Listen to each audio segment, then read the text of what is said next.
It's fantastic that I've been invited along here this morning to Heathline Commercials, which are part of the Moody Group. And it's to see the new facilities they have here for doing repairs and MOTs on vehicles. We at Heathline Commercials repair a wide range of vehicles, from small transit vans all the way up through to articulated lorries and trailers, carrying out all the maintenance functions and inspections to keep the vehicles in a roadworthy condition.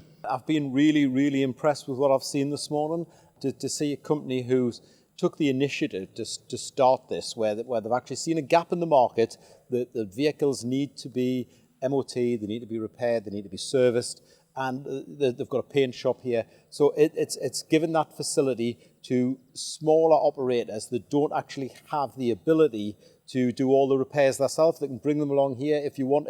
Whereas I would take my car to a garage. If you've got a company where you've got one or two vehicles of a decent size that need repairs, you can bring them along to Heathline, book them in, get them serviced, get them repaired, out the door, job done. Fantastic. We've actually been operating since the start of April out of these premises, so for the last month now, but just felt today was the right time now to bring Ian back to have a look to see where we were, to get it opened officially, even though it hasn't been as grand an opening as we still wanted to recognise it in some shape or form. All of our services have been in demand, particularly when people are in a hurry to get their vehicles back on the road once they've reopened their business. Small businesses play a vital role in the economy in the area, and it's very important as well that I support and my office support these small businesses along the way. So any support that we can give to make sure that these businesses work and keep going, it support's there. Just contact the office.